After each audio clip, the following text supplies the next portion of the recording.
এখনও মানে শরীরটা আগের থেকে বেটার, কিন্তু এখনও আই এম রিকভারিং। কিন্তু আজকে যেহেতু আমার একটা কমিটমেন্ট ছিল অ্যান্ড আমরা সবসময় বলি the show must go on, তো তাই বিগ উইকেন্ড 14 ফেব্রুয়ারি আমরা জানি যে প্রেম দিবস, সেটা জানি।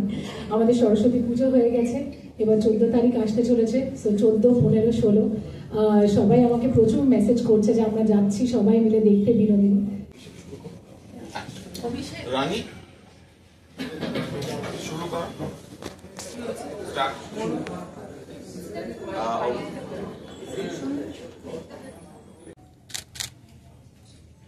ভাই ফ্ল্যাশ ঢুকছে, ফ্ল্যাশটা ডান করে আছে যে আমার ওই দিক থেকে করে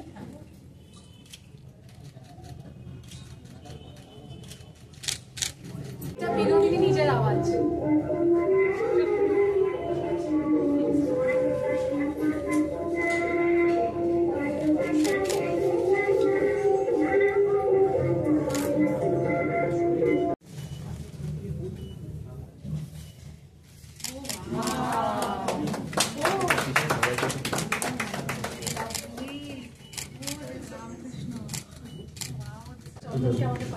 So that is of course there. এবার আমরা লাস্ট সেগমেন্টের দিকে চলে যাব, সেটা হচ্ছে ভেরি স্পেশাল। সেটা হচ্ছে সারেগামার তরফ থেকে। আপনারা সবাই জানেন যে বিনোদিনী দাসী রিটায়ারমেন্টের পর যখন উনি ছেড়ে দিলেন, যখন উনি স্টেজ ছাড়লেন 24 বছর বয়সে চৈতন্য মহাপ্রভু করার পর, যখন উনি মঞ্চ ছাড়লেন তখন কিন্তু উনি গান গাইতেন। উনি নিজের জন্য গান গাইতেন এবং তখন এলপি ছিল, সেই এলপিটা কিন্তু তখন হিজ মাস্টার্স ভয়েস।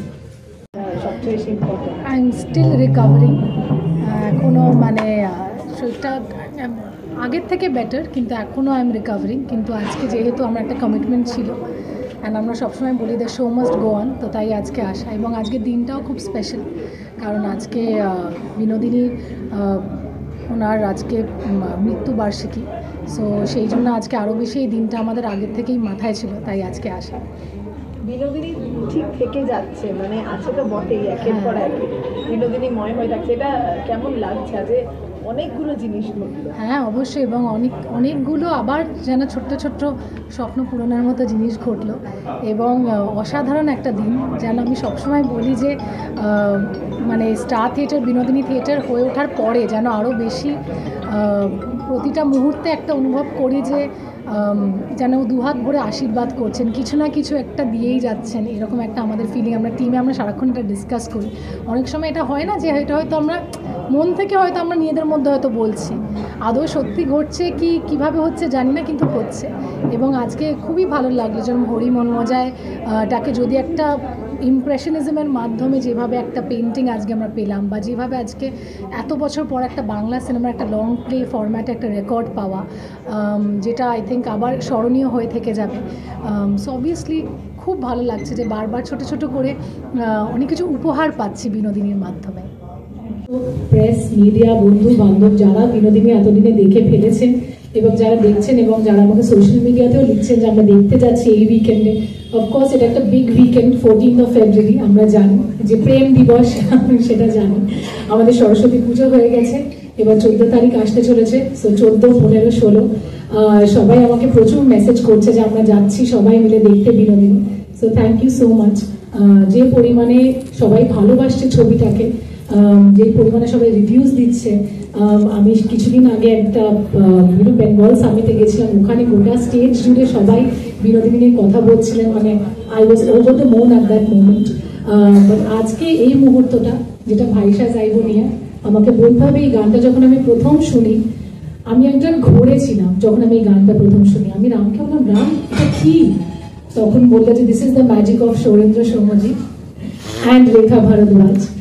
এবং রেখা ম্যাম যে এই গানটা গিয়ে আমাদেরকে, মানে এটা সাচ অ্যান অনার যে ওনার কণ্ঠে একটা গান যেটা সারা জীবন হয়তো আমি সেলফিশলি বলি আমার নামে থেকে যাবে। Obviously that is a huge huge huge honour. And I have to say this, যে হয় না যে আমরা যে সিটে বসে থাকি 4টে পা থাকে, একটা হয়তো ডিরেকশন ছিল বিনোদিনীর, একটা হয়তো অভিনয়টা ছিল বিনোদিনীর, একটা হয়তো ক্যামেরা অ্যান্ড আর্টওয়ার্ক ছিল, এবং আর একটা খুব শক্ত যদি বলা যায় একটা পা ছিল, সেটা ছিল আমাদের মিউজিক। মাথায় যেরকম একটা হিস্টোরিক ডকুমেন্টেশন অফ নটি বিনোদিনী ছিল, সেটা শুরুতেই খুব ভেঙে গেল। এবং আমরা বুঝলাম যে রামকুমার মুখোপাধ্যায় আসলে একটা ম্যাগনাম ওপাস তৈরি করতে চাইছেন, which is larger than life, which is celebration of not only Noti Vinodini but also the language of cinema. বলা আছে, but তার আগে I have to introduce somebody, Shreya from Saregama. Exactly. ও না থাকলে এই যে গানগুলো আপনাদের কাছে পৌঁছতো না যেভাবে পৌঁছেছে, এবং ও যেভাবে ওনারশিপ হয় না, যে আমরা প্রতিটা ছবিতে ভাবি যে এটা আমার বাচ্চা, একটা ওনারশিপ থাকার খুব দরকার, এবং সেইভাবে আমি প্রথমবার হয়তো একজনকে পেলাম, যদিও বা সে আমার বহুদিনের বান্ধবী। 1941, 84 years ago. কিন্তু খুব অদ্ভুতভাবে আজকে যে আপনারা সব ক্যামেরা নিয়ে আছেন, জিজ্ঞেস করছেন বিনোদিনী দাসকে নিয়ে, 84 years আগে যখন উনি মারা গেছিলেন, তখন তো কেউ জানতো না যে উনি মারা গেছেন। এটাই হচ্ছে তফাৎ, যে তাকে নিয়ে কোনো লেখা হয়নি, তার সম্বন্ধে কোনো আর্টিকেল পাওয়া যায় না।